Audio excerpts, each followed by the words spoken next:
Okay, welcome everybody. Thanks for attending today.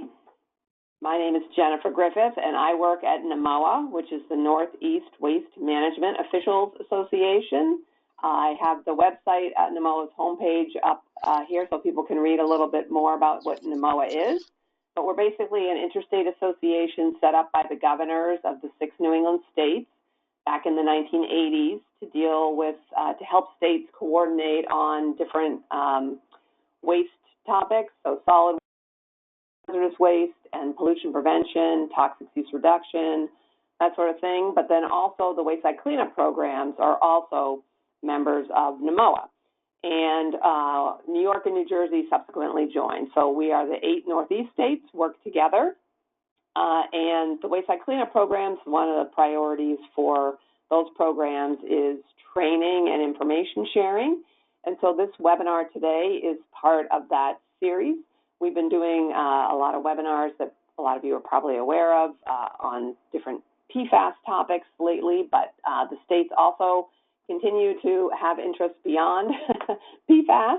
And so they really wanted NMOA to organize some webinars that are on other priority topics. So that is what we are here today to learn more about soil mixing, in situ soil mixing, and how that can benefit a lot of different types of projects. And we have that are going to be presenting to us today. So, but just before that, here's NMOA's homepage. The presentations from today will be posted for your future reference, and I will just show you where they are, and also there's a lot of other information that you might be interested in. So you would go to the homepage, which is just NMOA.org, pick Wayside Cleanup here on the left side. You'll also note that NMOA's website is very ancient. I think it was designed back in the 90s, so, but it still works. So you pick Wayside Cleanup, you get here, you pick events, and then we have some future upcoming events.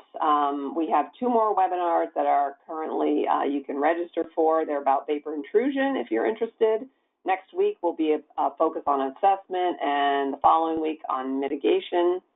But today we're here for, so this will obviously become a past event. Oh, it's already duplicated.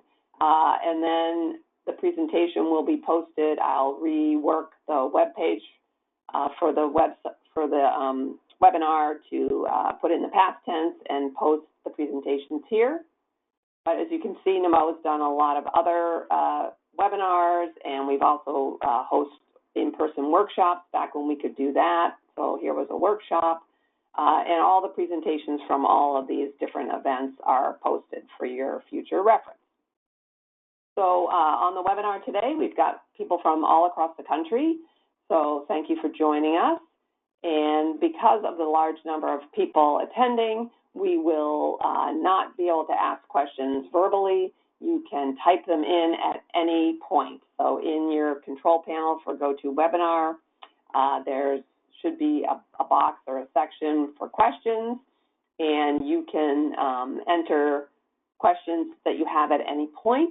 I think we'll have the presenters will take breaks during their presentation and ask if there's any questions, and if there are, I will ask them of them. So type your questions in at any point. So I think that is it for logistics. Like I said, the presentations will be posted afterwards here on the NMOA web site. So with that, I'm going to introduce our presenters. They're going to kind of go one after each other, so I'm just going to introduce all 3 of them now. So this might take a minute, and then I'll turn it over to them. So actually, I'm going to turn the slide over to them right now. But let me introduce them first before they get going. So we've got, first up will be Daniel Ruffing. He is a vice president at Geosolutions, where he oversees its quality control, marketing, estimating, and business development functions. Dan has over 10 years of experience in geo-environmental construction, including management and oversight of projects involving numerous specialty construction techniques, such as slurry trenching and soil mixing, which we're going to hear about today. And he's authored numerous technical publications on those topics. He's based in Geosolutions headquarters office, which is in Pittsburgh, Pennsylvania, and supports projects throughout the U.S., as well as in Canada and some other international markets. Dan has his bachelor's and master's degrees in civil and environmental engineering from Bucknell University, and he's also a registered professional engineer in Pennsylvania. Following Dan will be Chris Robb. He is a senior principal engineer at Geosyntec in their Wisconsin office. He has over 24 years of experience in environmental consulting, design and field engineering, construction management, quality control, and project management of solid and hazardous waste remediation projects throughout the United States, Australia, Canada, and Europe.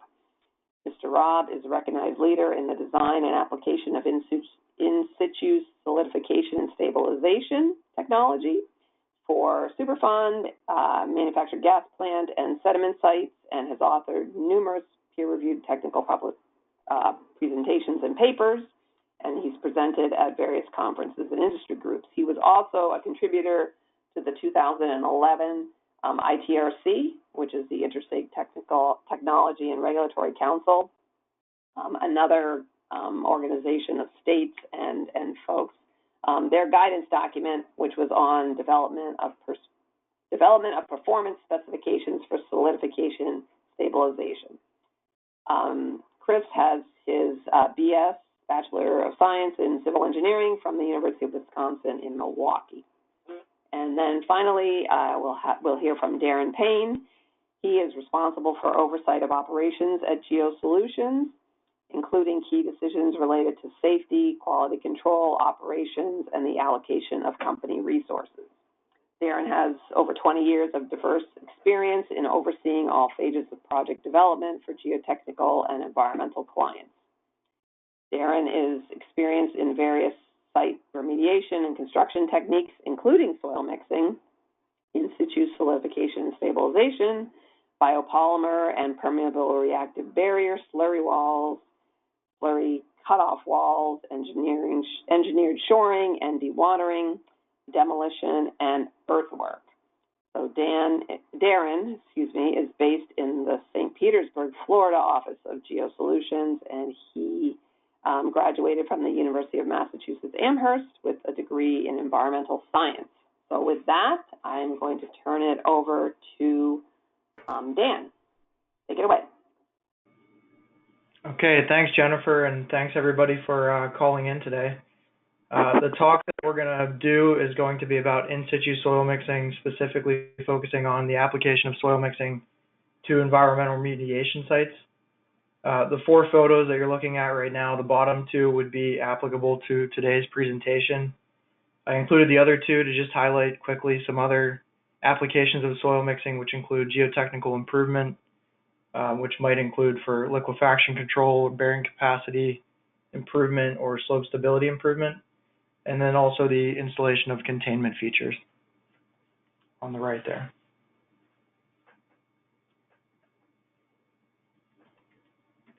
Sorry, there we go. Okay, so if there were a couple takeaways that I would like people to get from this overall presentation, it's one, that soil mixing is the delivery method, and it's a delivery method that's somewhat independent from the lithology that you're delivering the reagents into. It can be performed under the groundwater table, almost independent of soil type. So once a good reagent combination is developed, whether that's an oxidant, a reducing agent, a solidification and stabilization agent, the soil mixing is just a way to get it into the ground and get good contact with the soils and contaminants. The other thing I'd like you to take away is that this has been around a while, and it's a technically viable and cost-effective solution for a variety of contaminants that's accepted by a number of regulatory bodies, and in some cases is the preferred technique.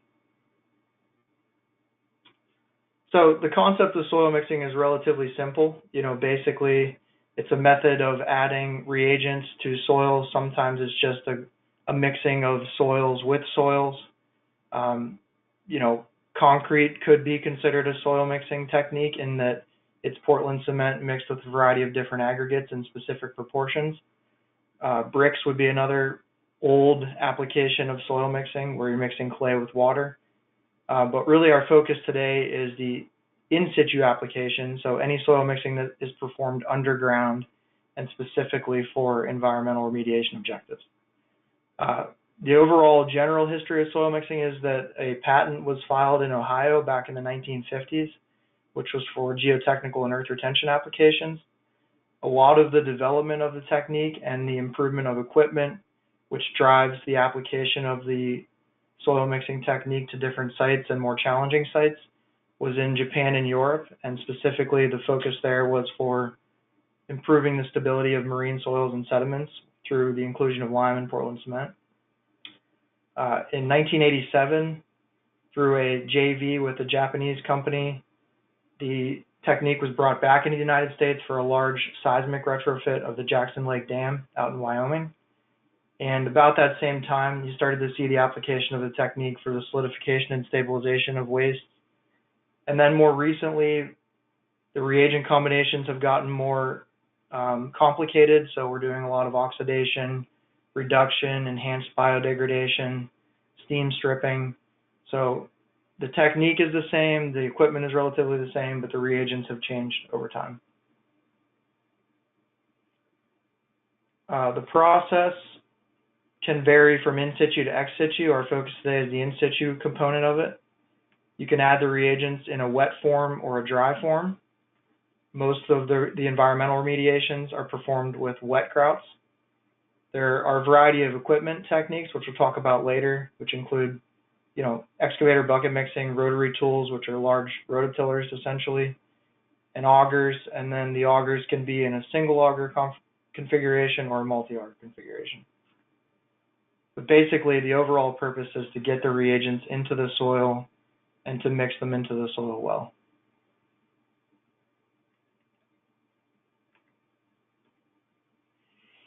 So the EPA defines stabilization and solidification as separate definitions. A lot of times people in the industry use these terms synonymously.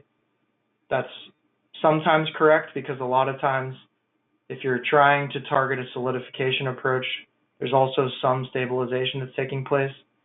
But basically, the general distinction between the two is that stabilization causes a chemical change, whereas solidification is more of a physical change, like encapsulation or fixation.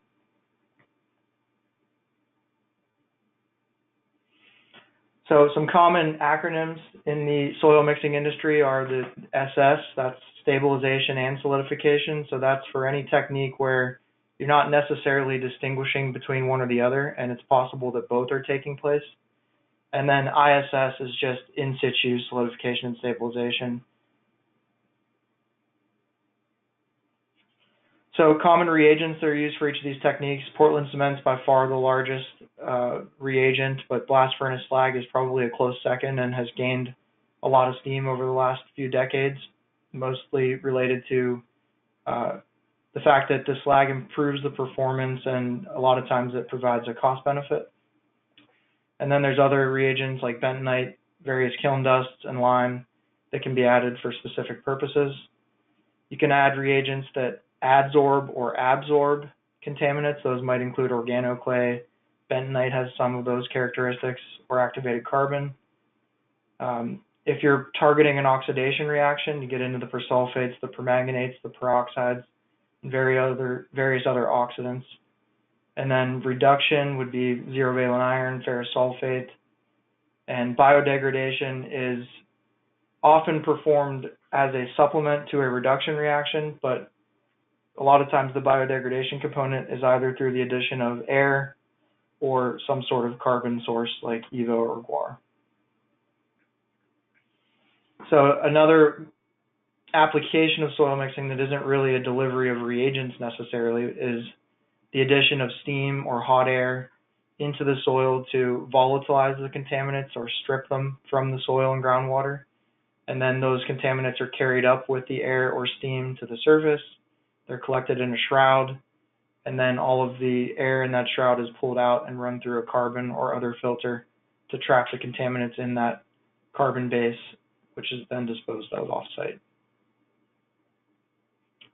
So I touched on it briefly in the beginning, but this isn't the focus of this talk, but I wanted to highlight the fact that soil mixing is not only a viable technique for environmental remediation through direct application of the reagents, but it has application for the installation of cutoff walls, specifically on sites where access might be limited for other techniques, or the handling of the materials at the surface would be dangerous for the workers and the public, and soil mixing can be used to deliver the reagents and install the cutoff wall without significant impact from the contaminated material.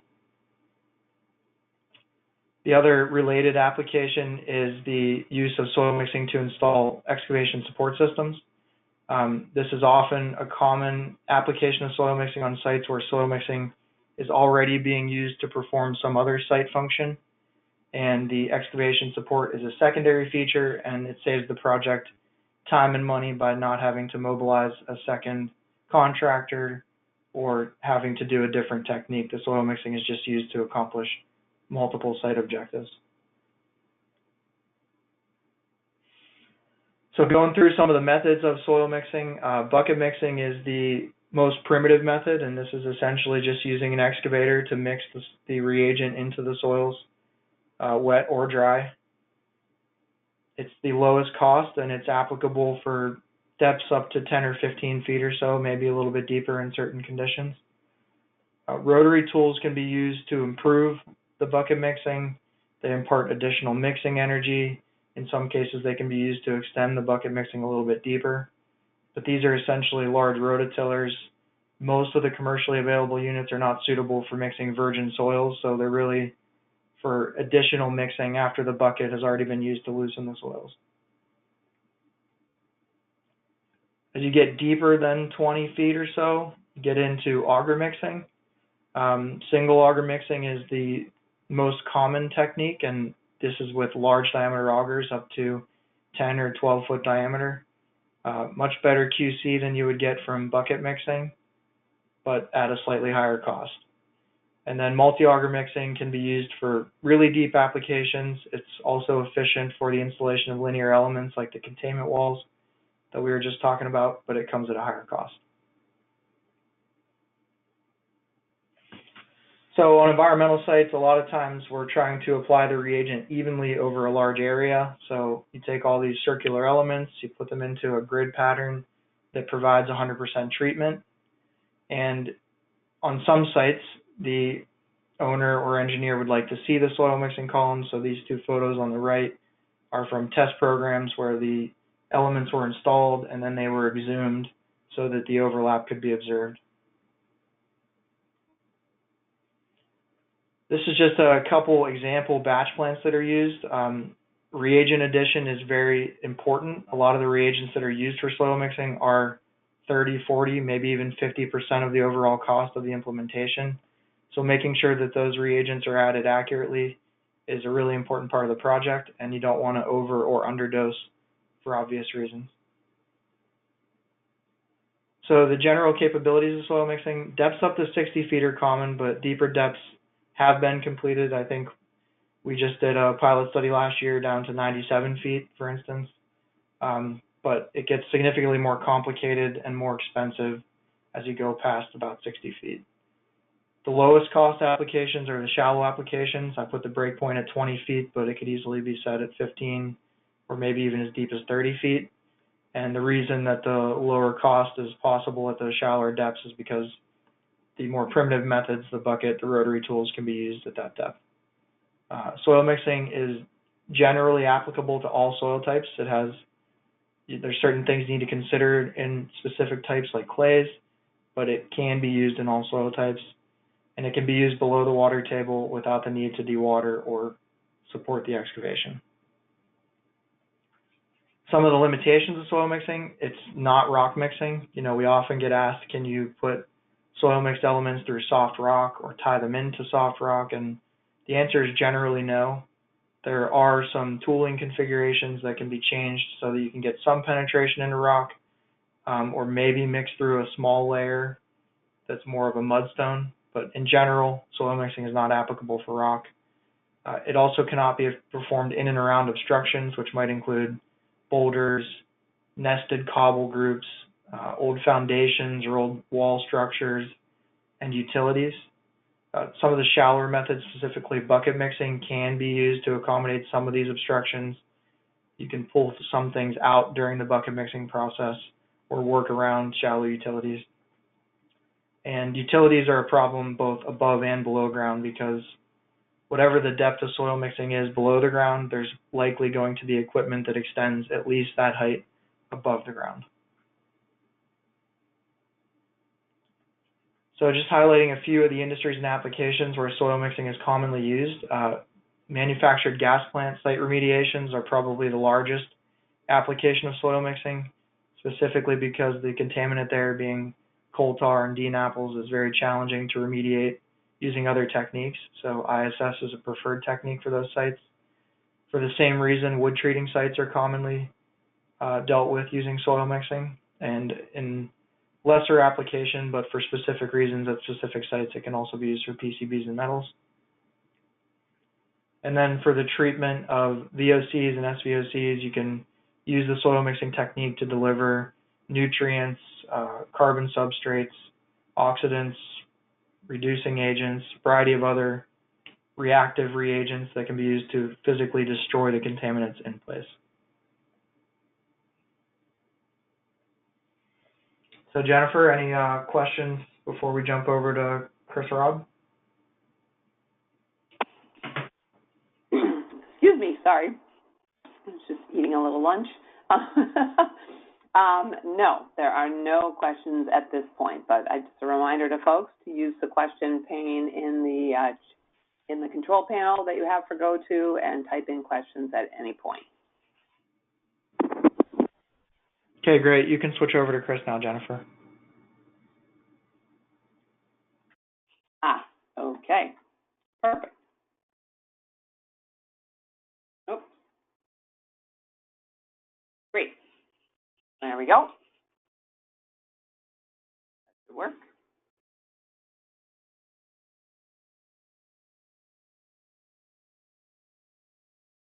Perfect. Take it away, Chris.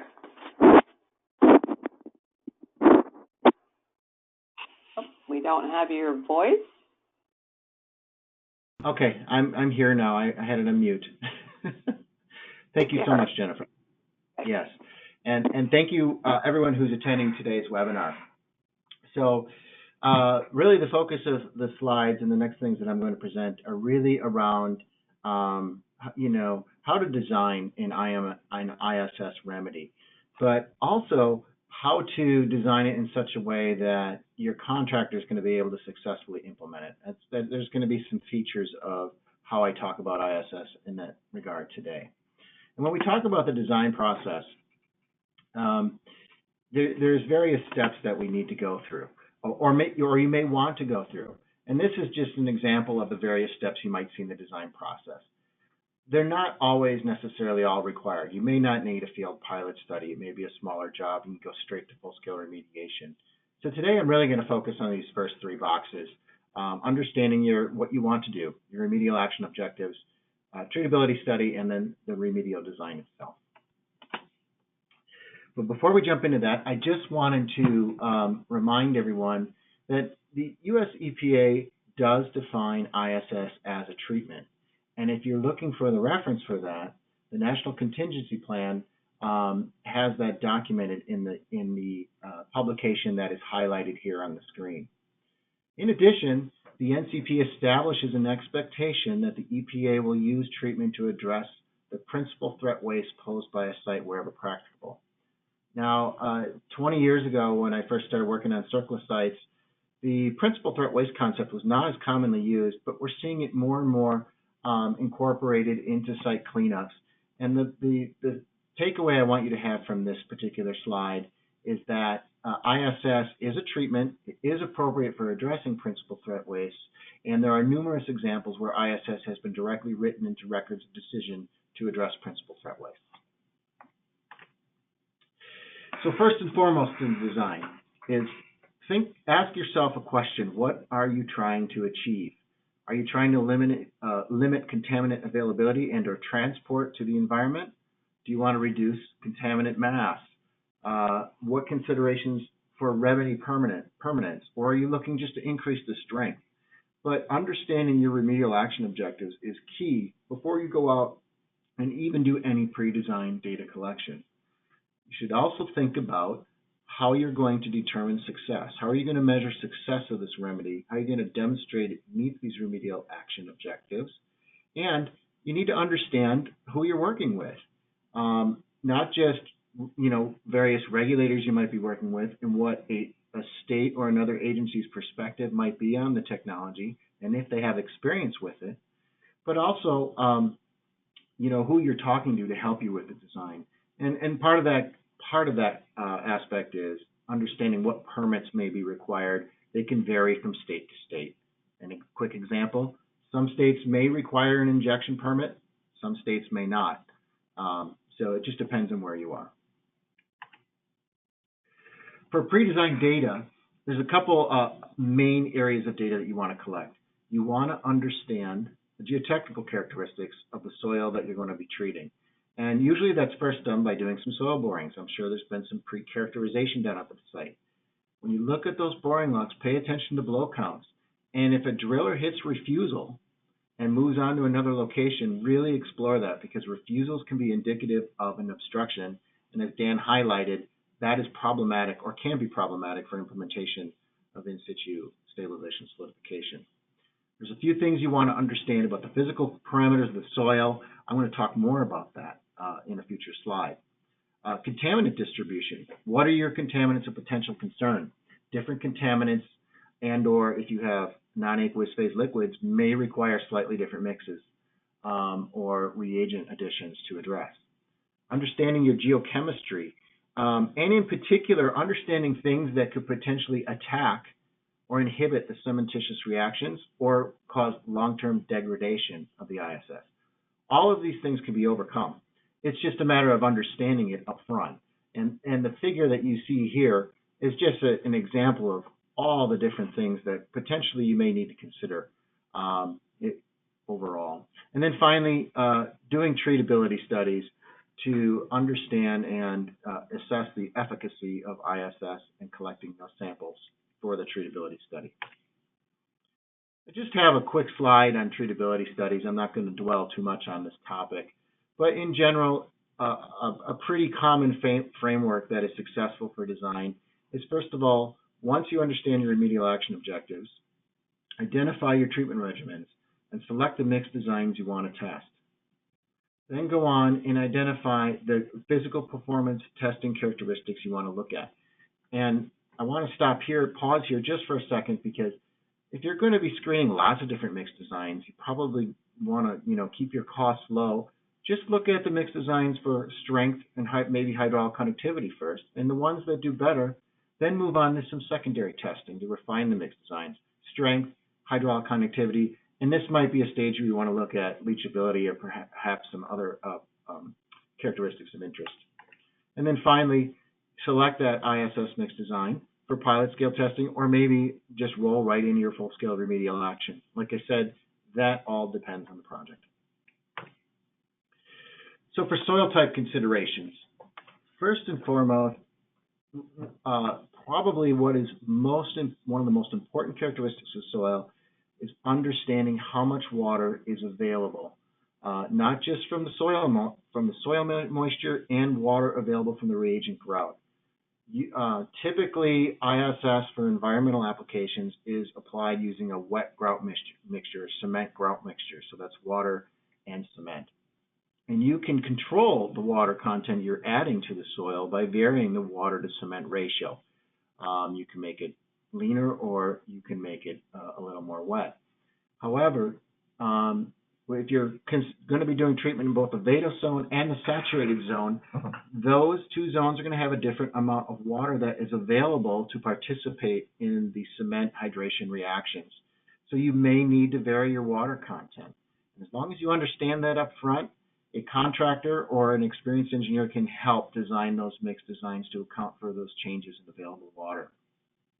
You also see differences between trying to do ISS in a sand versus a fine-grained material, And oftentimes with fine-grained materials, especially clay particles, we find that they may have very high moisture contents, but because of the capillary action of those tight clay particles, and you find that a lot of that water gets bound to the clay, and it's not available to participate in the cement reactions. So the final point here is experience. This can be easily managed with appropriate water reagent ratios. Okay. Some logistic considerations. And Dan touched on this a little bit. I'm going to touch on it a little bit more. But when you're designing ISS, you want to consider your proximity to sensitive structures. It could be buildings, retaining walls, perhaps a railroad. Overhead utilities or structures. Perhaps you have a bridge that goes over the site, like in the picture that's shown here. Proximity to waterways, and also considering that when you're adding cement and water to the soils to treat it, it's going to expand depending on the soil type. And you need to account for what you're going to do with those expanded materials. Are you going to dispose of them off-site? Are you going to incorporate them in some new site grades? You just have to work with your contractor and your engineer to figure out how you want to address those materials. I like this picture here because it highlights several logistic considerations. We have here a gravity retaining structure. We have here a river that's temporarily dammed and we are preparing this site to receive ISS. And we have a former water treatment plant with sensitive structures as well. So we have a lot of different things going on here. And then fast forward to when we started the ISS project. This is the same site. You can see here now the riverbank's been restored and is now functioning as an engineered control to prevent the ISS treated materials from entering the river. It's a berm with a ditch here, and this is the actual waterway.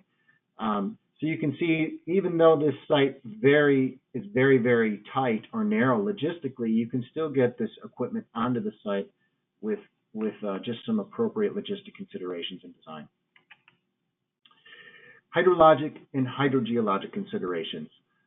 Many municipalities and states or counties have requirements for pre versus post-construction surface water runoff.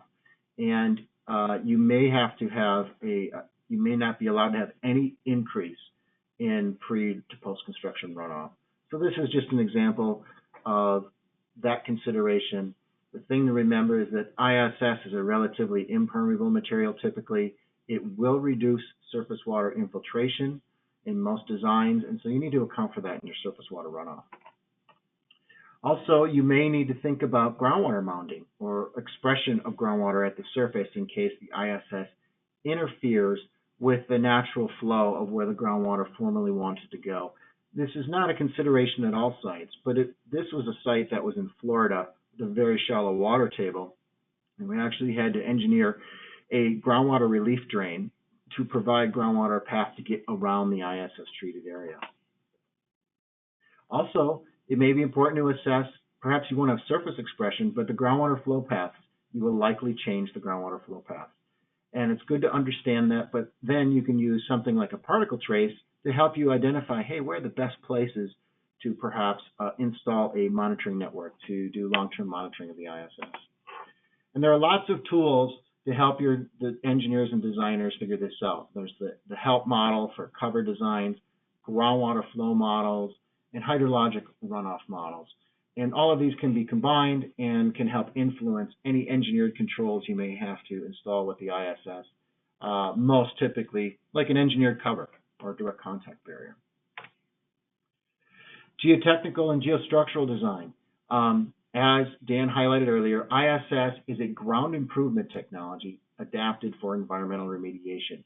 It can meet lots of remediation goals, facilitate lots of different things. But secondarily, it can be used for hydraulic control, utility installation, excavation support, and support of adjacent structures. And this picture I like because it hits on these first three right here. We are installing utilities.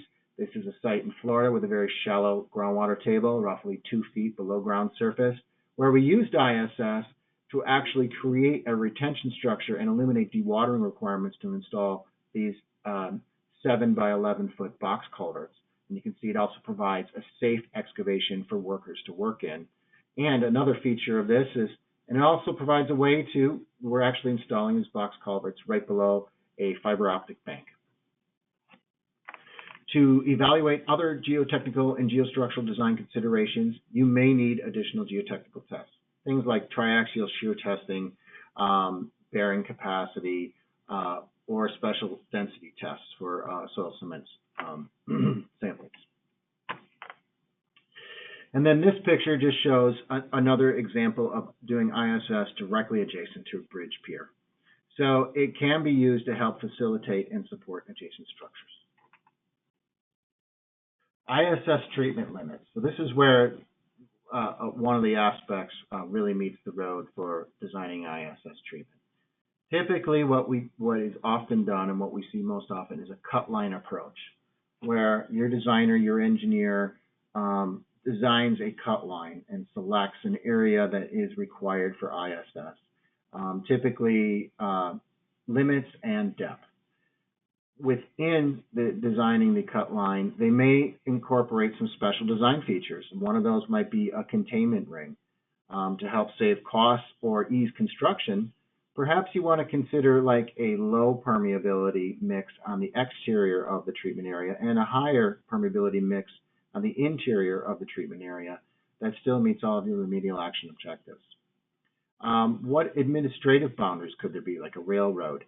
What about geology and hydrogeology? Very important to understand your depth of the water table. And then ISS treatment depth, understanding your contaminant of concern distribution. Are you looking at a hanging treatment where perhaps you only have to treat to a certain depth because the COCs have not, permeated deeper? Or do you have a low permeability layer that you can key into? And then finally, understanding how much debris you may have, and especially like on a project like an old manufactured gas plant site where many of the foundations still remain in place, you may have to do some pre-excavation removal of those structures before the site is really ready and prepared for ISS. Selecting treatment performance criteria.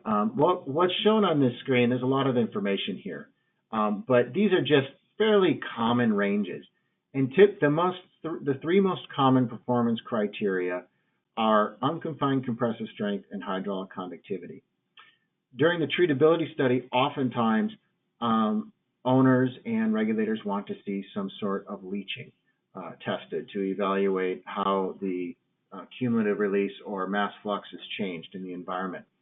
However, one important point here is we do not recommend leach testing during full-scale construction. It's best to check these three at the treatability study and correlate the leaching performance to the physical performance that you want to see in the field. And why that's so important is some of these leaching methods like 1315, if you do the full method, by the time you get the data or you cure the samples, you do all the leach steps and you get the data and interpret the data, you could be out at least 90 days minimum and closer to 120 days. And it's not practical to have a contractor wait 120 days to see if they've successfully met a performance criteria. I'll talk a little bit more about that in a moment. When you're considering, though, crafting specifications for performance criteria for a contractor to meet, we always recommend to include statistical allowances for variability in the material, because the reality is we're building a monolith out there. We're not building individual columns, this one passed, this one fails. They're interlocking, like the photos that Dan showed earlier, and it's really going to behave as a monolithic structure. So you're looking for, if you want the behavior to be close to 50 psi, perhaps like 90% of the samples shall meet 50 psi with no sample less than 40 psi. Similar with hydraulic conductivity, it's going to behave as a monolithic structure. You really want to assess that behavior based on the geometric mean of the hydraulic conductivity samples with perhaps a floor or a ceiling for how high the hydraulic conductivity could perhaps get. And then finally, there are some other, we are finding in other states, there are some other tests that they like to see. One of them is durability testing, like wet, dry, and freeze thaw. We find that the interesting thing about this test is they're very, very aggressive. They're not as representative of what types of conditions these treatments will experience in the field, and particularly with something with freeze-thaw, if it's a problem, just design around it. Don't allow any ISS treatment to stay above your frost depth. So there are very simple ways to address this without getting into an onerous requirement that's difficult to meet because the test is so aggressive. Performance versus prescriptive specification. So the advantage of a performance-based specification is it allows the contractors to have the flexibility to select materials, techniques, and procedures to improve the quality or economy of the project. And particularly, it allows them to use their experience to maybe come up with some innovations that, quite frankly, your designers and engineers may not be thinking of. Prescriptive-based specifications is typically where you want to prescribe a set of criteria and or standards that are critical for success of the detailed engineering design. So on an example of what that might be on an ISS project is you've got to have a hydraulic conductivity that is no greater than 5 × 10⁻⁶ centimeters per second. Perhaps that's something you prescribe. But in general, we recommend doing a performance-based specification and allowing a contractor to specify the equipment, the mix design, the column and treatment cell layout, and other means and methods. So let me hit on a couple of those real quick. You give them the cut lines, allow them to create the pattern of how their equipment is going to fit into those cut lines. Don't give them a column layout because they might want to use a different size auger, for example. Mix design. Just want to highlight this real quick. We recommend using the treatability study to minimize risk that the performance criteria that you need to prescribe, perhaps strength and hydraulic conductivity, can be met. And you can point the contractor towards a solution. And to take it a step further, we often then may require the contractor to provide pricing for that mix design. However, we also allow them the opportunity with their experience. Perhaps they know something that may work better. Allow them the opportunity to provide a price for it and to demonstrate it, if they want to. Let them use their knowledge and experience to help the project be successful. The only other prescription thing that we sometimes prescribe, if there's a limit that we need to place on a certain type of equipment. For example, let's say you got to treat to 40 feet. Well, you don't want to get a bid back where a contractor is proposing to do bucket mixing to 40 feet. I think both Darren and Dan would agree with that. So you might want to put some restrictions on that. But other than that, allow the contractors the room and flexibility to use their experience. Long-term monitoring. We'll go back to one of the first points that I had. What's your point of compliance? And how are you going to determine success? Is it groundwater concentrations? Are you looking to facilitate and monitor natural attenuation? Is it something to strength? You can use a groundwater flow model to design your groundwater monitoring network. Engineered controls. Are you going to have long-term cover maintenance for a direct contact barrier, perhaps? And then relating leaching performance to established cleanup goals. And perhaps the most important point on this slide, and that we see a lot of, is leach data does not equal groundwater concentrations. What leaching provides you is cumulative mass release and mass flux type of information. And a more appropriate way to use this information is provided in the ITRC document, Development of Performance Specifications for Solidification and Stabilization. And very simply, if you know what you want your groundwater concentration to be at your point of compliance, let's say it's some sort of tier 1 groundwater level, groundwater control target level, whatever your state calls it, you can plug that in here. You can back calculate, considering site-specific factors such as a dilution attenuation factor, to what that concentration needs to be directly adjacent to the monolith. And knowing the flux data, or then you can use a simple equation like this to establish what type of flux is allowable to come off of that treated material, and then directly correlate flux to a performance standard if necessary for the treatment. The other way that we're seeing leach data used more and more, and this is a more complex analysis, is where you establish the leaching of the material before it's treated and the leaching of the material after it's treated. And doing an analysis like this does require some data transformations, but what you're really looking to establish is how much have you reduced the leaching, pre-treatment to post-treatment, and perhaps a target that you may set as an owner of a goal, or that a regulator may desire to see is, let's say, 90% reduction in leaching. So this is the second way that we're often seeing leach data used. And finally, I want to talk just a little bit about emerging applications. And in particular, what we're seeing more and more of is in situ chemical oxidation being blended with ISS. And they're really companion technologies. And it can, ISCO can really aid ISS where you have contaminants that need to be destroyed and you have too much uncertainty in the long-term behavior. And ISS can really aid ISCO, especially using these large diameter auger techniques to alleviate soft ground conditions after treatment. And this is a very, very common problem over in Europe that I will touch on in one of our case studies. And finally, for some additional emerging applications, people are beginning to look at ISS to encapsulate and reduce leaching from PFAS-contaminated soils and chlorinated VOCs. Now, this is already being done with some reagents like potassium permanganate and persulfate, but there is some more recent research that's being done over in Europe on a whole new set of zero-valent irons called sulfidated zero-valent irons in combinations with Portland cement, and they are starting to have some success. And then finally, steam ZVI we're seeing more and more of those types of projects. So I wanted to pause here and see if there are any questions. Yes, quite a few have come in. Some of them are maybe more for Darren, Dan, so I will wait till the end. But I'm going to pose this one, which is very creative thinking here. So wondering about ISS, if you've got an old landfill that's maybe leaching some metals to groundwater. So can you mix it up and do ISS on like an old closed landfill?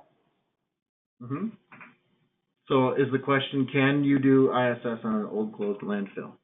Yeah, well, and I guess has there any experience with it too? I guess we don't want just a theory, but practical. Yeah.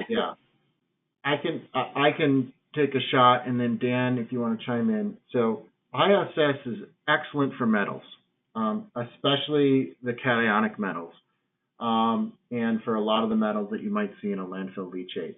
And then actually, some of the first ISS projects before they moved on to organics were done for radioisotopes and for metal stabilization.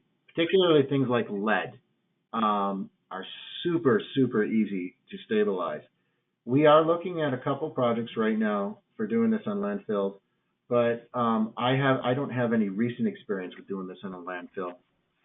Dan, does Geosolutions have any recent experience? Yeah, so in general, I would agree with what Chris said. You know, technically speaking, it's obviously an option for the delivery of the reagents, and the reagent combinations can be developed to handle the contaminants that would be coming off of a landfill. My concern would be what was put into the landfill and how long has it been there, and is it still in its original form or some degraded form?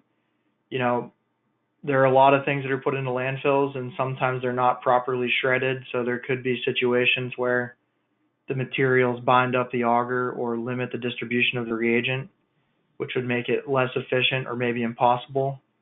And if you don't really have a good sense of what the makeup of the waste is and what state of degradation it's in, it could present considerable risk in terms of problems when you take it to the field. Okay. All right. So since Dan is on, there was a question, and actually I had one too, about, you mentioned using blast furnace slag, and wondering, first of all, from what type of manufacturing process, but also, or is that steel? And is there a reference? Do you have some sort of reference you could give people for how it's beneficial and documentation? Sure. So there's lots of references for the use of slag in soil mixing applications, and just in theory, you know, in a lot of places, slag reuse is considered beneficial for sustainability objectives. Um, in some cases, it provides a cost benefit, which is the main driving reason why slag was used in soil mixing applications in the first place. But there are also technical benefits for using slag in certain chemical conditions or soil types, like soils with high organic contents. And then the other thing is that the slag particles are finer than the Portland cement particles, and over the long term, mixtures containing slag tend to have better hydraulic conductivity, i.e. lower, and higher strength. So there are technical benefits to it as well. But yeah, we can certainly provide some reference papers and case study examples of where slag was used in combination with cement. Okay. Yeah, so maybe, or if there's any reference studies that academics have done or something, that you could put, maybe put them in the slides so that when we post the final presentation, some references could be in there. Sure. Okay, we have another question. This one's a more technical one, and then I'll ask one more after that.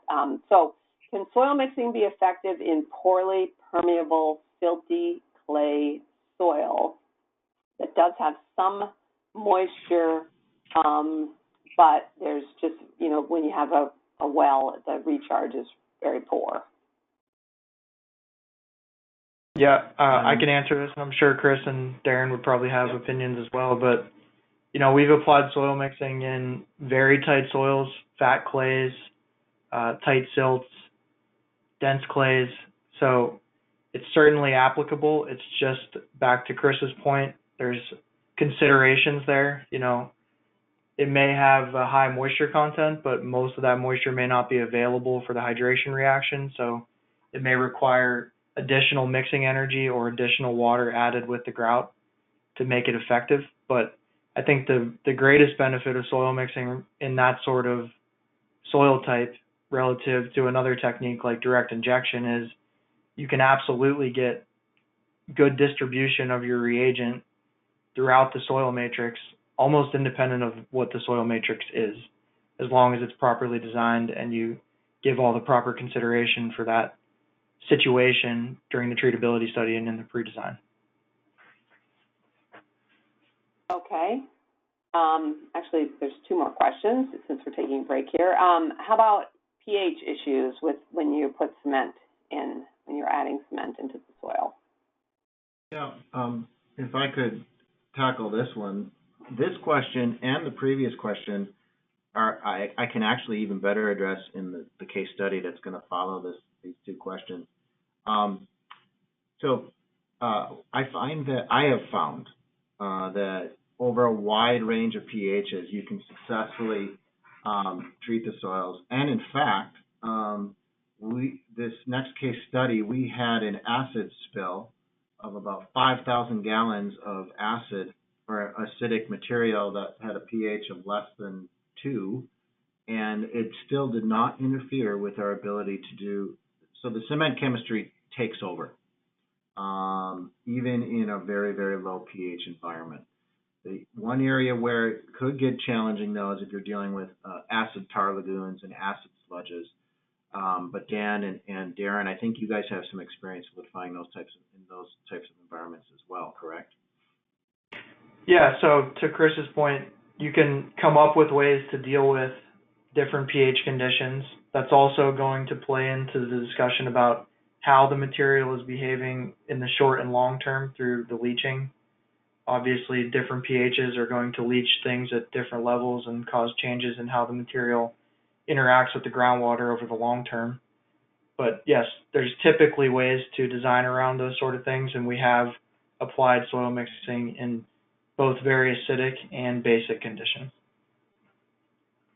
And does the cement itself affect the pH of the existing conditions? Like, does it raise or lower whatever what it normally is? Yes. Yeah, I mean, cement has a pH of 11 or 12, and so a lot of times when you mix it with the soils, even at low concentrations, it can raise the pH. All right, Some so, cases that may be a benefit. In other cases, you may have to do some sort of perimeter control to deal with that issue. Chris, I don't know if you can speak to that.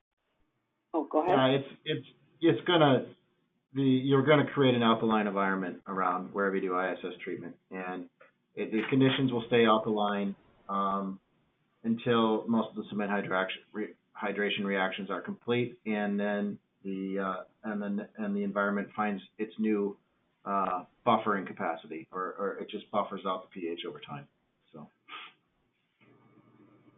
Okay, so some folks are hoping that there will be some more discussion about some of the treatment methods that you can use, the injection of the reagents and that sort of thing. So hopefully the case study will touch on some of that to give some practical advice, and then also wondering about state regulators and ongoing O&M to make sure that these things remain protective over time. If anybody can talk about that now, or do you want to wait till the end?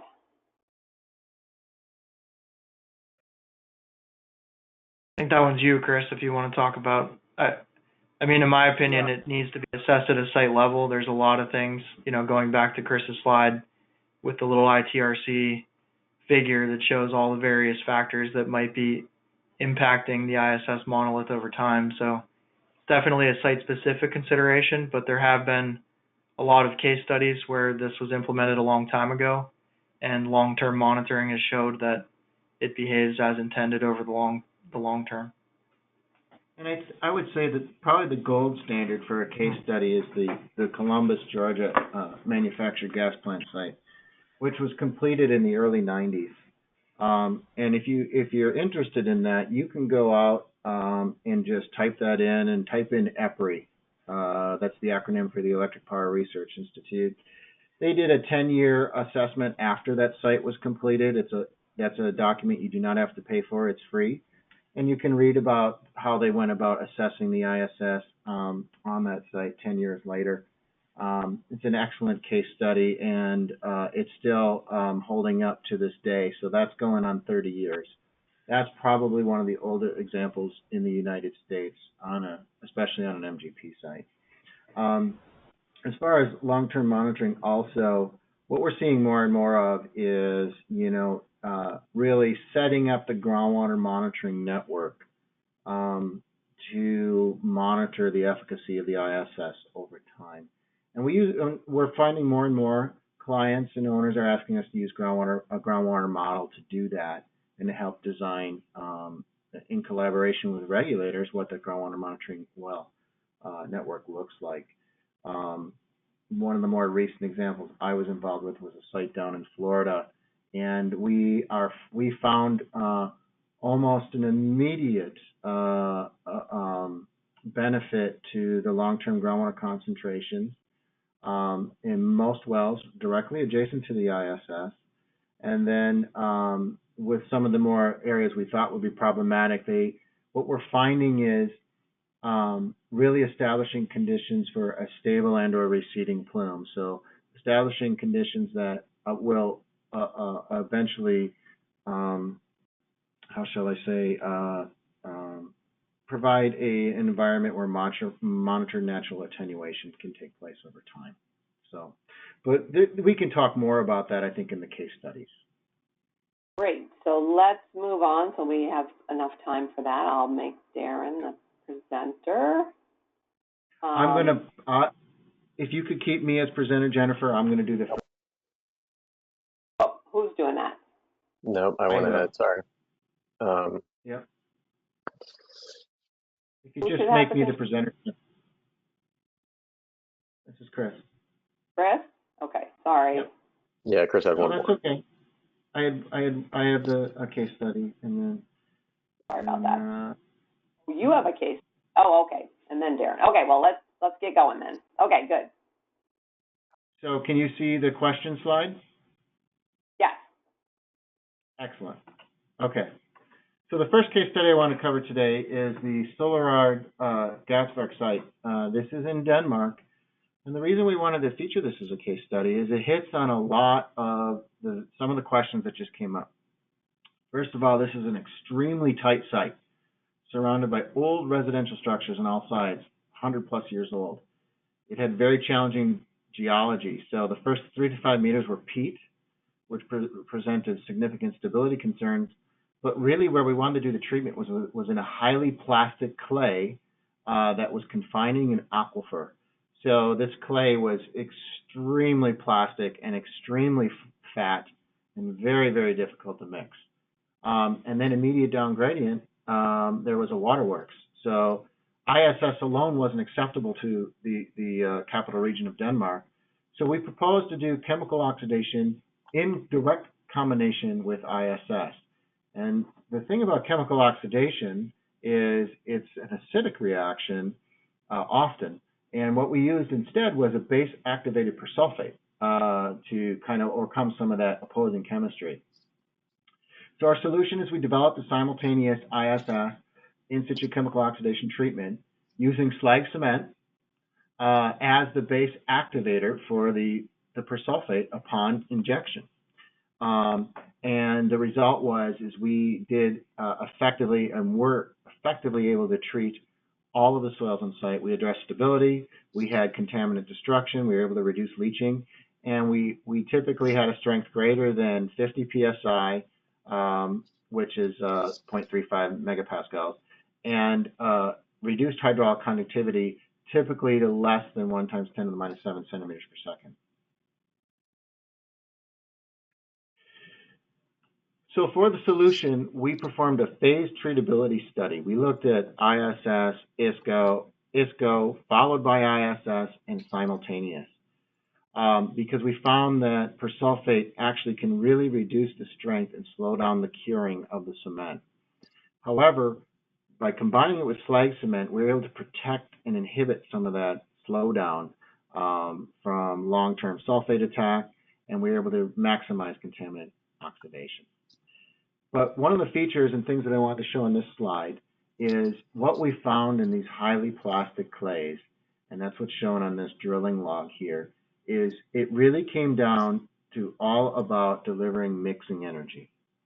So because we had such a tight geological formation, we had to work with the contractor to really slow down their penetration rate to the extent that they could. And this here is shown as this is 20 centimeters per minute, or 0.2 meters per minute, and then increase the rotations to the extent practicable, slowing the rotations on the way down. But it was all about delivering adequate mixing energy, and that's really what is shown here too. And we had to work with them to optimize that, and we then created a qualitative metric called the blade rotation number, which is used on a lot of geotechnical sites in the United States to ensure we were delivering enough mixing energy and really mixing this clay.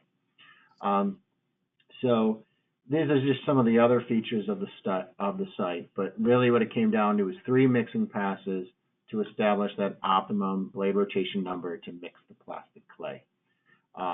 And then one other unique characteristic of this site is we had to perform hydrostatic uplift calculations.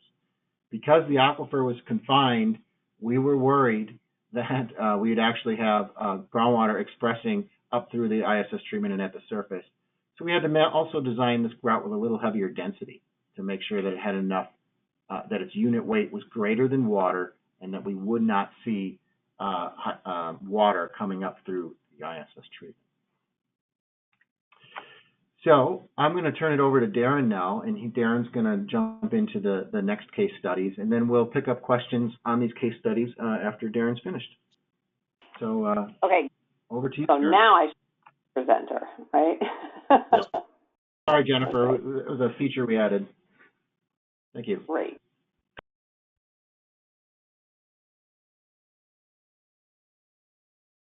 Yes?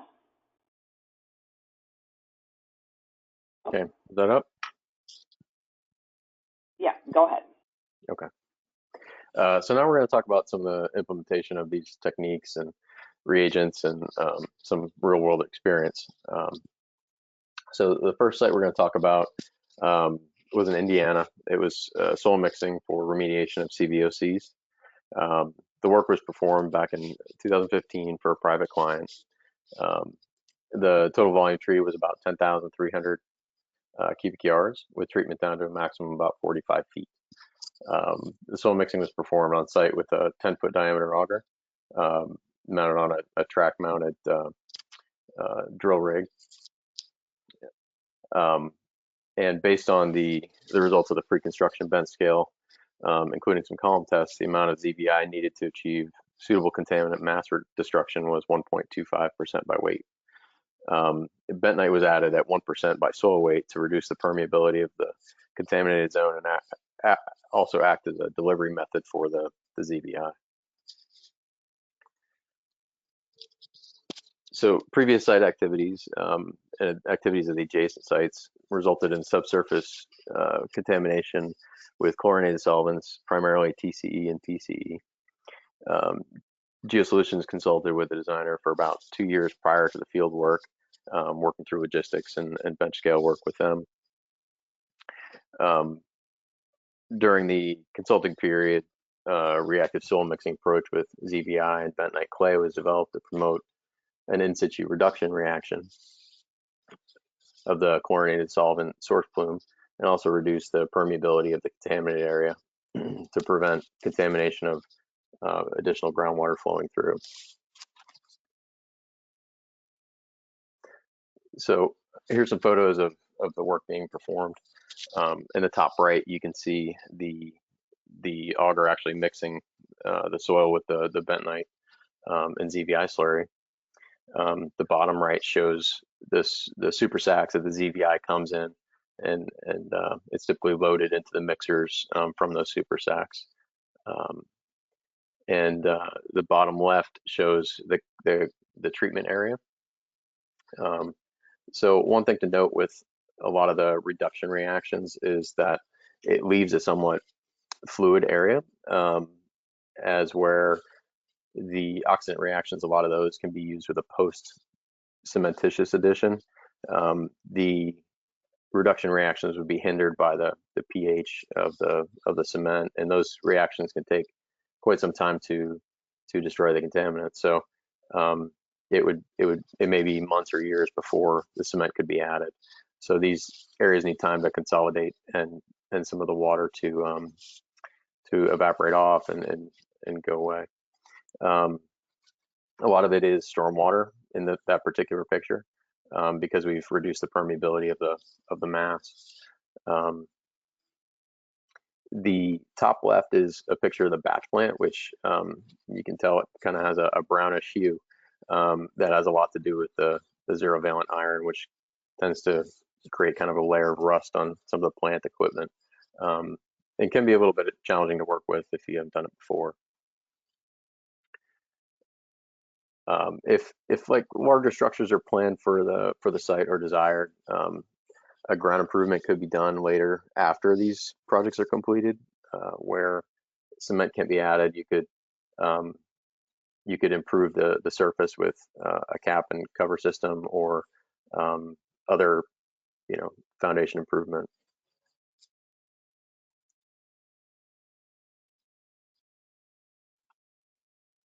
Okay, so the next case study was a project in Aberdeen, Maryland. The project is located at an active military facility, the Edgewood Base, which is part of the Aberdeen Proving Grounds. GSI was contracted to perform in situ chemical injection to promote chemical reduction of tetrachloroethane. The reagents added to the site included zero valent iron again, soda ash for pH adjustment, and emulsified vegetable oil to promote bioremediation at completion.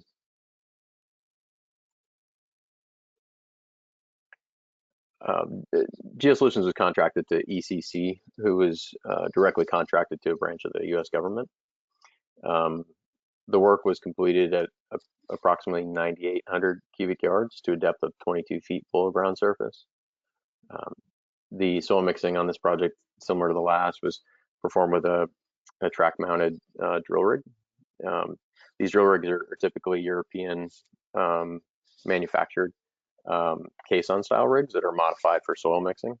I think Chris's photo showed a different model, and some of these are all showing similar models, but they're track mounted hydraulic drill rigs that are manufactured for that purpose. So the reagent dosages for this project were selected based on the expected contaminant mass and the mass needed to complete the chemical reaction. So no bench scale was completed for this project.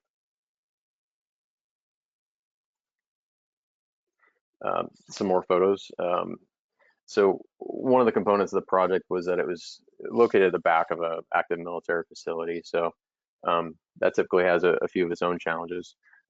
Employees had to be subjected to a deep background search and spent hours at the guard shack for a check-in process. And roads and portions of this area were gravel or dirt, so deliveries were difficult. In some cases, we had to have material dropped outside of the entrance, and a rough terrain forklift would bring each piece back individually to our work area. Also, because of the site location on a peninsula in brackish water, the near surface soils were deposited in a marshy condition and were almost always wet.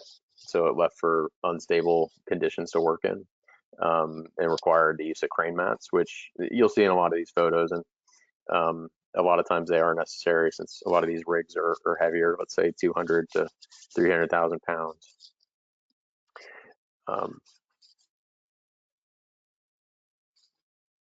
So in the bottom right, you have the drill rig and a support excavator behind it, likely moving the mats that are kind of hard to see, but underneath the rig.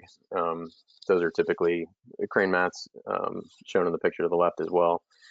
So those are 4 foot by 1 foot thick by anywhere from 20 to 30 feet long.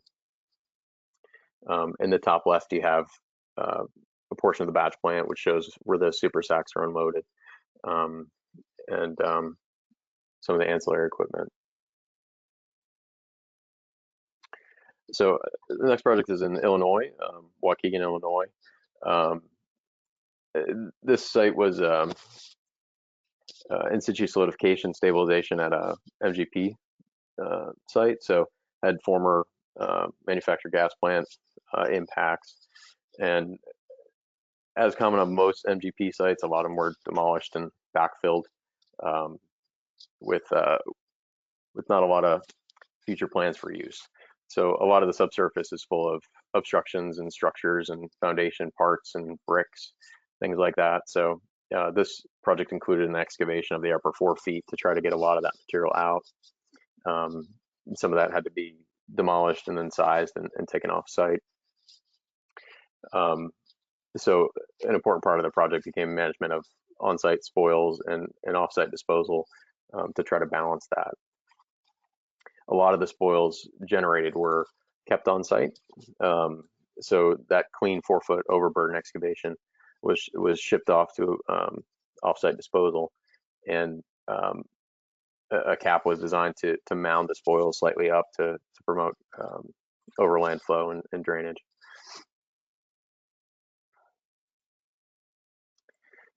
This project was somewhat of a landmark project for MGP site remediation, soil mixing, at over 300,000 cubic yards. It was one of the largest, if not the largest, soil mixing at an MGP site in the US. I don't believe that's changed since this was implemented. It was a utility-owned site in that area, and the improvement objectives were fairly typical for MGP sites and a lot of environmental sites in general. They were around 50 psi and 1 times 10 to the minus 6. So this site did include a slag, blast furnace slag and cement mixture. It was about 75% blast furnace slag and 25% Portland cement. And that was the ratios within the mix, and the addition rate was at about 12% total. So slag was selected to help reduce permeability, as well as aid in the long-term generation of strength. But it also, because they're sandy soils, bentonite could have been used, and is often used. But because it was sensitive to swell, which bentonite can sometimes create more of, slag was selected to try to reduce the impact of that swell. So the water to cement ratio was very, very lean, and the slag was used in lieu of the bentonite. And that's actually a fairly typical mix for most manufactured gas plant sites that we perform, anywhere from 50 to 75% slag, and then 50 to 25% Portland cement. At times, bentonite is included in that mix as well, depending on your soil types. So there were some questions about that.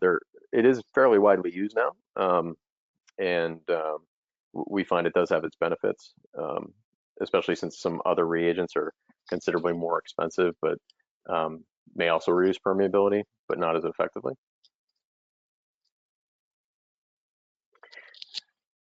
So some photos of the site. To the far right is crane mounted solidification rig. So these have the drill platform attached to the crane, and are used kind of on larger sites with bigger footprints. Due to the volume of the site, there was 2 rigs that operated throughout the project. This one was completed over over a full winter period in the Chicagoland area, so it was clearly cold. Happened to be one of the colder winters I think they've had in a while.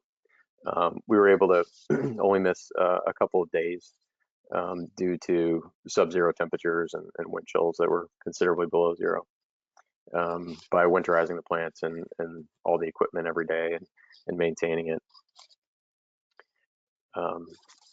So in the middle of the page kind of is a aerial of the soil mixing area and the site itself. Kind of towards the bottom right of that photo is the batch plant, which is a fairly large setup for any site. The site in total was about 12 acres, and 9.5 of those acres were being worked on. And the top left is the waste being loaded out with the other hydraulic drill rig in the background. So the next project is another one actually in Indiana. It was a steam enhanced or steam injection project. So Dan kind of alluded to this technology. It includes the addition of steam from an on-site boiler, as well as a considerable volume of compressed air that are injected through the ports in the auger that would typically be used for a wet slurry or wet reagent. So the same equipment's basically used, but instead of delivering a slurry, we're delivering steam and hot air. So those 2 components are added to the subsurface. The steam comes from about 325 degrees to maybe 375 degrees, depending on how hot the boiler is at the time. And the air is 500 to 750 CFM. As the auger penetrates into the ground, it's heating as well as aerating those soils and allowing the contaminants to volatilize, come to the surface and be captured under the shroud. From that shroud, they're sent to the treatment plant, which is typically a carbon bed. It may have a water knockout and some other telemetry that goes along with that. On this site, it was used for chlorinated solvents, primarily TCE, PC. Those have a favorable boiling point for this technology, and tend to volatilize fairly easily. Additionally, there is often a polishing step where zero valent iron is added, either with a bentonite slurry or a biodegradable slurry, to continue to polish what might be left behind. On this site, the TCE was reduced from 1900 ppm down to 10 ppm, and the owner had elected to actually remove the soils after treatment and dispose of them off-site, with the goal of not having to provide any further monitoring, and really kind of a belt and suspenders approach. The volume treated was about 2,300 cubic yards. It was set up with a track mounted hydraulic drill rig with a shroud incorporated, but this work could be performed with a crane mounted unit or any other rig that a shroud can be used on effectively. It was to depths of 18 feet, and that shroud it's a steel shroud. Others could be used, but primarily because of the temperatures involved, steel is the best option. And the ZVI added with the bentonite was it varied between 1% and 2%. Oftentimes you vary your addition of the ZVI in your hotter zones, and you can see where those hotter zones are based on what's coming through that you can visually see on a FID and or GC within the treatment trailer, where you can sit and watch the concentrations versus depth and as they go up and down. This can be a good technology if you have a desire to get 100% cleanup. Basically, you can even step out and see what some of the concentrations are just outside the limits, to see if you need to add a couple more columns and things of that nature. So as I noted, about 17,000 yards of disposal accompanied the treatment, and all the site restoration activities were performed after this. Oftentimes, the soil, if a biopolymer is used, it's especially in granular materials, it essentially biodegrades, and the soils are workable and able to be developed after that point.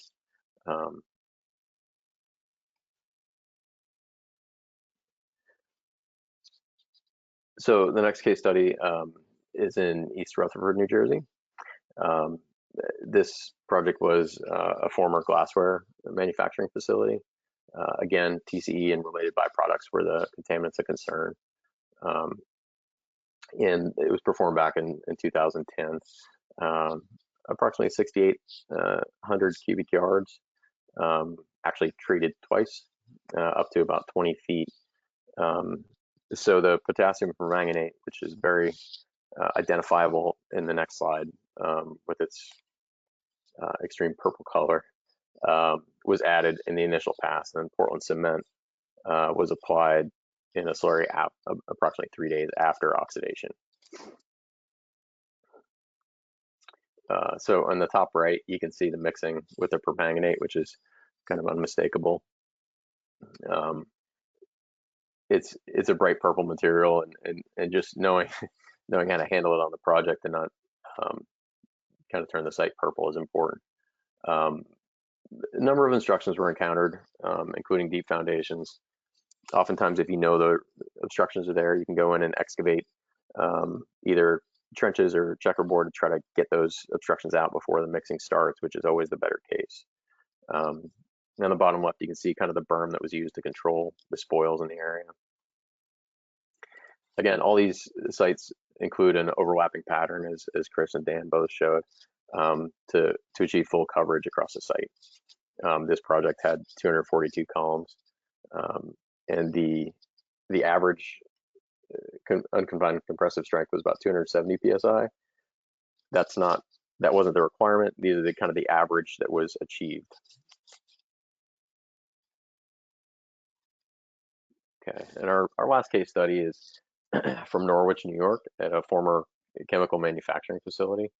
The contaminant of concern here was acetone, and about 19,500 cubic yards were treated, up to 30 feet deep. This was a two-stage process where hot air was used to mix the soils and volatilize as much as possible, and then combination of reagents were used after that. You can see the two drill rigs and a number of reagents like ammonium sulfate, potassium chloride, phosphoric acid, and calcium peroxide were all used in combination. So project staging was important because there wasn't a cementitious portion to this project. So like some of the others, it leaves some unstable ground for a period of time. And the two rigs worked side by side, one using the hot air to mix, and the other adding the reagents after it had been injected. So I think I'm running low on time, so I'm going to speed through and get to questions. About 324 columns. As you can see, it's kind of the industry standard pattern. And left a few minutes for questions. So great. Thank you so much. Oh, here's what everybody looks like. Great. So I think I want you guys to have time to address this one because several people have asked about it, is the cost. So can you give rough cost estimates for some of the different scenarios in terms of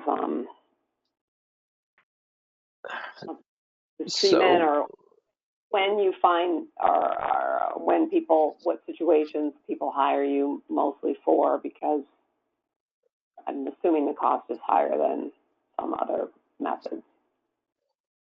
Well, I mean, it often wins out in feasibility studies where you're looking at excavation with shoring and dewatering, or other sites where the contaminants are more expensive to dispose of because of landfill costs or thermal desorption costs or things like that. The cost can vary based on constraints at the site, based on soil types, largely based on the reagents that you want to use. So an oxidant cement combination would obviously be more expensive than a straight cementitious solidification project. But I would probably encourage folks to reach out for budgetary numbers based on the site and what the goals are, because I hate to give a huge range because I don't think that's truly helpful to anyone. But I think that would be probably the better way to go about it. Okay, I think to clarify case study 5, where there was 2 rounds of treatment, they were different treatments, right? There wasn't a problem with the first treatment that necessitated the second. It was, the first one was treatment and the second one was solidification. So case study 5, so as that allowed the permanganate to react prior to the add of cement. Now, it's not like it completely stops reacting when the cement's added, but it gave it a little bit of time for resonance. Dan, I don't know if you want to add any more to that, but it wasn't a second treatment of the contamination because the first. Right. No, that's correct, Jennifer. The permanganate was the oxidation reagent, and permanganate does not behave well in the presence of cement, so we had to allow it to react for 24 to 48 hours before the cement could be added to it. And the cement was really added to it to facilitate future site development, not necessarily for the environmental remediation component. And I can chime in. We find that in that's a feature that they need more and more of, especially in these high plastic clay sites like over in Denmark, is they are looking for a solution because the initial chemical oxidation treatments is rendering the soils unusable for future redevelopment. So they're looking to put some cement in as well. Okay. Is there any direct contact concerns with some of this in situ stabilization or other treatments? Direct contact, not so much. I mean, generally, if you just put a simple, depending on what the state requires, a simple soil barrier over the ISS, that's enough. I mean, it's going to turn into a solidified monolithic material. It's not really friable. So from that aspect, not so much. The one thing that we are looking more and more at and should be considered, and I did not put in any of my slides, is vapor intrusion. And in particular, if you are going to build a structure on top of this material, you should be aware that there can be odors that will come off of it over time if it's not properly addressed in the design. So some sort of subgrade ventilation system or just a passive layer. But that's something to just have some awareness around. Is it harmful vapors or just smelly vapors? No, generally it's not harmful vapors. It's generally just an odor, but it still can be a nuisance. And you should have your designers and engineers evaluate that if you want to put a structure on top of it, just like you would on any other brownfield site. All right, there's a couple questions that I don't think we're going to have time for because it's 3 o'clock now. If everybody can stay on for a little bit, I can ask these last couple, but I think some people are dropping off. So I just want to be mindful of that. So if everybody can stay for a few minutes, we'll ask the last couple questions, but otherwise I just want to thank everybody for joining us today and and hope you have a good rest of your afternoon. So getting back to the last couple questions. So how about treatment? So like for that MGP site, case study 3 that Darren gave, is there documented improvements to the groundwater contamination? And what kind of time period does that take place over? Chris, you might actually know more about the post data than I do. Which site was that? That was Waukegan. Oh, Waukegan, yes. I actually don't know much about the data out there, but I know a lot about the data at the Solarod site, the first case study, and they have found that they've seen a 10-fold reduction in concentrations of benzene and naphthalene in the groundwater, and that it's attenuating before it reaches the waterworks. So in that regard, it was a success. And that information just came out a couple weeks ago. That remediation was completed in 2018. That's roughly 2 years later. So that's the Denmark site, yes? It's the Denmark site, and that is an MGP site in the high plastic clays. Okay, and then the other question related to that site is about sulfate concentrations in the groundwater after treatment with persulfate. So noting that sometimes those injections exceed groundwater standards for sulfate. How was that addressed, or was that an issue in Denmark?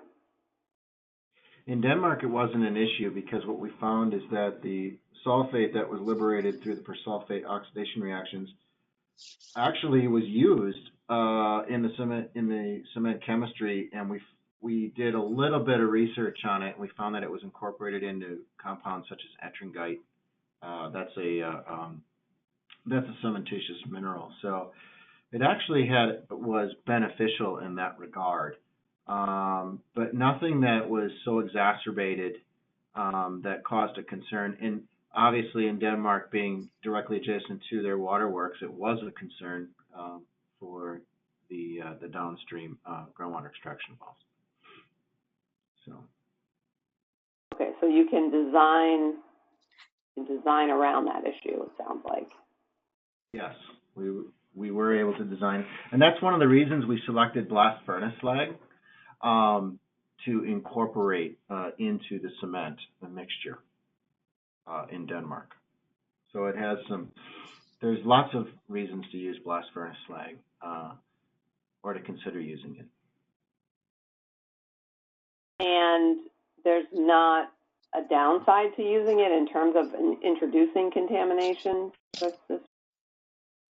Generally, no. I mean, blast furnace slag is a commercially available product. So if you go to most cement suppliers like a Lafarge or any large cement supplier, they often will have blast furnace slag. It's a product that's utilized worldwide as a cement enhancement or replacement called slag cement. And there's an actual ASTM standard for it, C989. And in general, it's not a concern.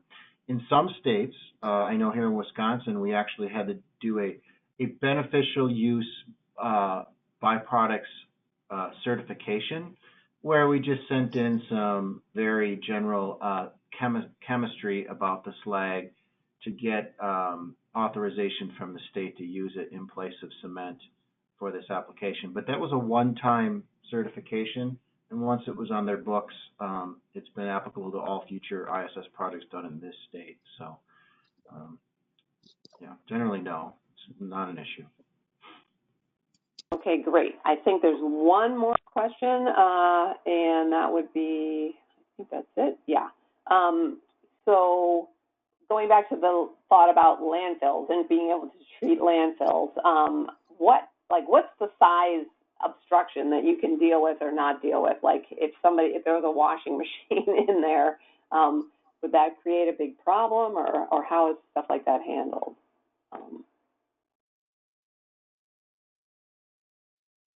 Aaron or Dan, I figure you want to jump on that one. Yeah, I mean, anything that a steel auger can't pass through is going to be an issue to some degree. If it's within the top 15, maybe as deep as 20 feet, the support excavator can reach in and maybe remove it. But, you know, the washing machine example, that's probably not going to be something you're going to be able to pull up through the column. And you really don't want to sit there and try to pull up large obstructions when the column's in its fluid condition, because you end up creating a quagmire on site, just destroying the sidewalls of the column and collapsing the entire soil mixed area. So a lot of times, if there's larger obstructions, like the East Rutherford case study that Darren talked about, at that site we encountered an old pile foundation system. So we went through, and once we determined that there were foundation issues in the site, we did geophysics over the whole site, identified which columns were obstructed. We treated all the columns around those known obstructions, and then we excavated the obstructions out before we went back in and did the soil mixing. So if it's isolated things like that, then you can do some pre-excavation, specifically if it's, let's say, less than 20 feet. But if you have deep, large obstructions, they're going to be very challenging. You might have to kick into a more expensive technology like jet grouting to extend your columns down below and around those sort of obstructions. Okay. So generally, how big can rocks be or whatever that don't create a big problem for you? That's a real loaded question, Jennifer. I mean, we've pulled boulder-sized materials out, you know, on the order of multiple feet across in both dimensions. But it really just depends on how lucky you get and where the obstruction is located within the column and at what depth. And again, you don't want to spend too much time, so if it doesn't come out immediately, a lot of times you give up and deal with it after the fact. Right, but how many inches can a stone be before how small can they be before they create a problem? It kind of depends also if they're like interdispersed or kind of a bunch of things nested together. Like larger cobble layers or bricks that were put all in one area might be a problem. But I mean, I like to say, you know, a couple of bricks here and there, interdispersed, not all nested together, things like that, or smaller, you know, smaller than a basketball. If there's one or two of those in the column, sometimes we can work around it, but it's certainly not what the equipment's made for. But it wouldn't shut the job down, you know. Right. But nested cobbles, boulders, certainly an issue. Pipes are always a no-go because of the way that they are typically in the ground. You know, if it's a 1-inch surface line, a lot of times we just tangle that up in the auger and peel it off. But ideally, you'd have a good handle on where those things are as best you can. And if that includes pre-trenching, you have to do some of that. But yeah, Darren, you might want to also mention wood piles can be very problematic. that's correct. Yeah. Yeah. Okay. All right. Well, I think that's all the questions. Did anybody else have anything right here at the end? Or I think we're about 10 minutes over, so maybe we should end.